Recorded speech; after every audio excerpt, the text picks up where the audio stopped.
So dear students, in this video I will be discussing two questions of miscellaneous exercise chapter 9, that is sequence and series, class 11th maths NCERT. See first question number 7. Here question is like this: if f is a function satisfying this property, f of x plus y is equal to f of x into f of y for all xy belonging to capital N, that is set of natural numbers, such that f1 is equal to 3 and summation over fx from x equal to 1 to n is equal to 120. Find the value of x. आपको n की value find करना है यहाँ पे, this is not x, ये आपका n की value find करनी। तो ये एक फंक्शन है आपका जो इस प्रॉपर्टी को सेटिस्फाई कर रहा है कि f x plus y is equal to f of x into f of y, जहाँ एक्स वाई सारे नेचुरल नंबर्स में से के लिए ट्रू है और एफ वन की वैल्यू 3 है और समेशन एफ एक्स के ऊपर अप्लाई हो रहा है, एक्स की वैल्यू 1 से n तक का है। तो ये दिया हुआ है इसमें आपको कि summation f x equal to 120, x is equal to 1 to n। तो इसमें आपको एक्स को वैल्यूज देना है, 1 से स्टार्ट करेंगे और ऐड करते चलेंगे, f1 plus f2 plus f3, ये चलता रहेगा आपका अप टू लास्ट टर्म होगा fn इज इक्वल टू 120। ये आपको दिया हुआ है। अब आपको f1 पता है, इसमें f1 की वैल्यू 3 है, f2 फाइंड करना है, f3 फाइंड करना है। ये सब आपको फाइंड करने के लिए इस प्रॉपर्टी को अप्लाई करेंगे आप। तो f2 को आप लिख सकते हैं f ऑफ 1 प्लस 1 और उस तरह से आप इसको लिखेंगे तो इस प्रॉपर्टी के अकॉर्डिंग ये हो जाएगा f1 इंटू f1 और ये हो जाएगा 3 इंटू 3, दैट इज 3 पावर 2। तो f2 की वैल्यू आ गई। वैसे f3 भी निकाल सकते हैं, f3 हो जाएगा f ऑफ 1 प्लस 2 और इसको फिर आप लिखेंगे इस प्रॉपर्टी के एप्लीकेशन में f1 इंटू f2, f1 3 है, f2 3 स्क्वायर है, या 3 पावर 3 आ जाएगा। इस तरह से डिफरेंट वैल्यूज आप फाइंड कर सकते हैं। क्या f1 है, f2 तो ऑलरेडी दिया हुआ है, f2 f3 पैटर्न देख सकते हैं कि f1 आपका 3 था, f1 is equal to 3 power 1 कह सकते हैं, f2 क्या है 3 पावर 2 है, f3 क्या है 3 पावर 3 है। तो इस पैटर्न को फॉलो करेंगे तो fn आप लिख सकते हैं 3 पावर n। यही पैटर्न फॉलो हो रहा है। So putting these values, putting values of f1, f2, f3 up to fn in 1, इसमें आप रख दीजिए f1 की वैल्यू, f2 की वैल्यू, f3 की वैल्यू। क्या मिलेगा आपको 3 plus 3 square plus 3 cube up to 3 power n is equal to 120। ये मिल गया आपको। अब आप इस सीरीज को ऑब्जर्व करेंगे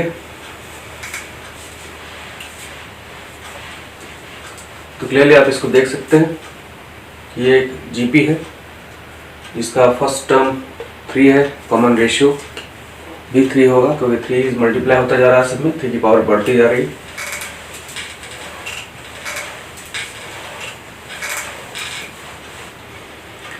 तो ये इसमें ध्यान देना आपको कि it is a GP where a is 3 and r common ratio is also 3।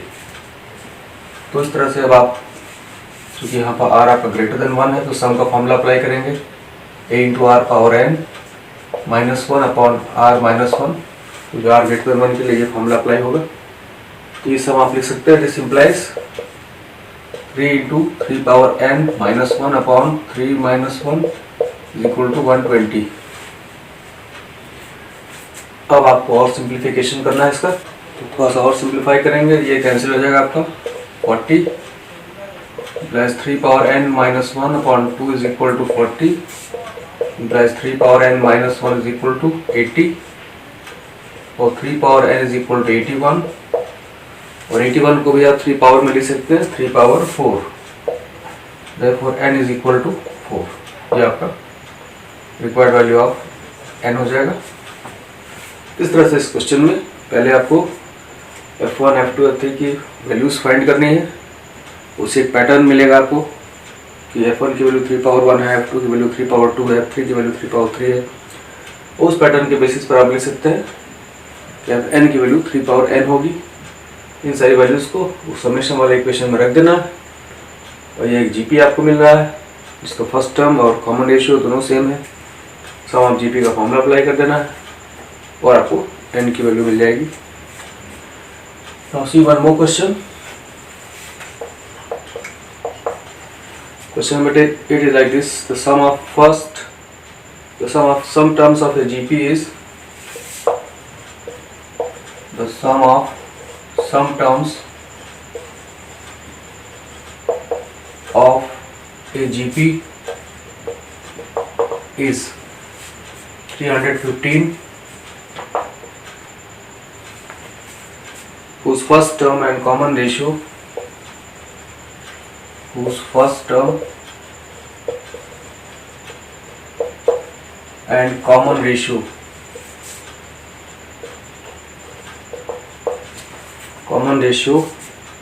are 5 and 2. First term and common ratio are 5 and 2.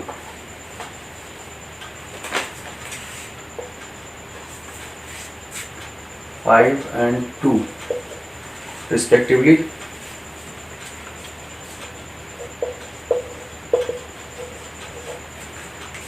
Find the last term and the number of terms. Find the last term and the number of terms.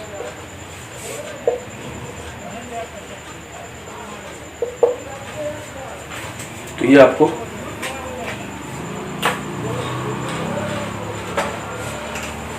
ये question है आपका GP के बारे में। एक GP है, इसके कुछ टर्म्स का सम 315 है। उसका फर्स्ट टर्म और कॉमन रेशियो दिया हुआ है। फर्स्ट टर्म 5 और कॉमन रेशियो 2 है। तो जीपी का आपको लास्ट टर्म फाइंड करना है और कितने टर्म्स हैं ये बताना। तो सपोज कर लेते हैं, लेट देयर बी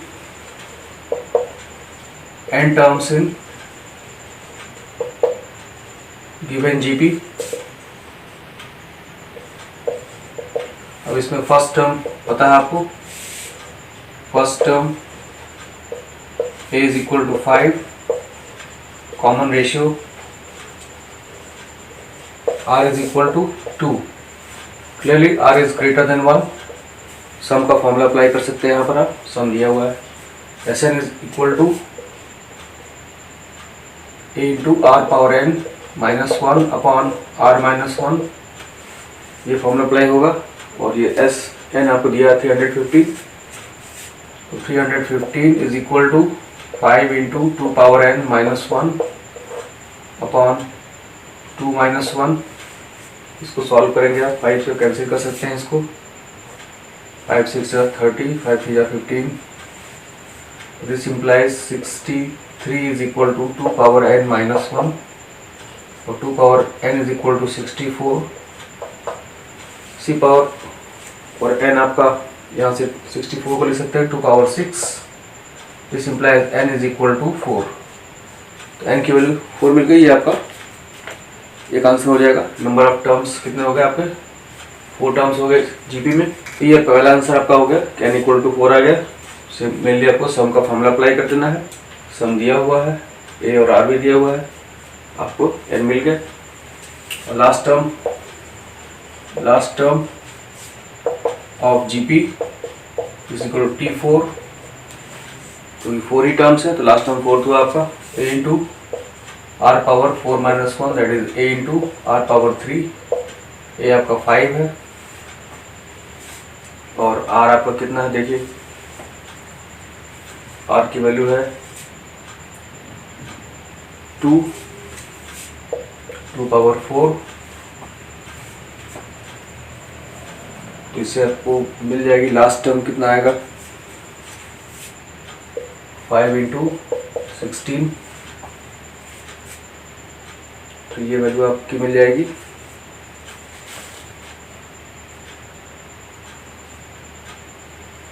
तो देख लीजिए कोई मिस्टेक तो नहीं हो रहा है यहाँ पे। A into are power N minus 1, ये आपका आ गया 64 2 पावर 6। एन की वैल्यू यहाँ पर आपकी, यहाँ पर एक मिस्टेक है, यहाँ पे कंपेयर करेंगे एन की वैल्यू यहाँ से आपको 6 मिलेगी, एन इज इक्वल टू 6। तो यहाँ पर आपको लास्ट टर्म आपका उसी हिसाब से चेंज हो जाएगा, क्योंकि नंबर ऑफ टर्म्स आपके 6 हो गए, तो आपका लास्ट टर्म भी T6 हो जाएगा, 6 ए इंटू आर पावर 6 माइनस 1, और ये हो जाएगा आपका ए इंटू आर पावर 5, और आर की वैल्यू आपको पता है क्वेश्चन में 2 है, 2 पावर 5 32 होता है, ये आपका 160 आ जाएगा। ये आपका सेकंड आंसर हो गया, ये आपका पहला आंसर था। इस तरह से पहले आप सम को इक्वेट करके एन की वैल्यू मिल जाएगी, कितने टर्म्स हैं आपके जीपी में, 6 टर्म्स मिल गए जीपी में, और फिर आपको जब 6 टर्म्स मिल गए तो लास्ट टर्म आपको 6 टर्म हो जाएगा, 6 टर्म का एनी टर्म का फॉर्मूला अप्लाई कर देंगे, A into are power N minus 1, तो ये आपको मिल गया 160। इस तरह से ये क्वेश्चन आपका कंप्लीट हो जाएगा।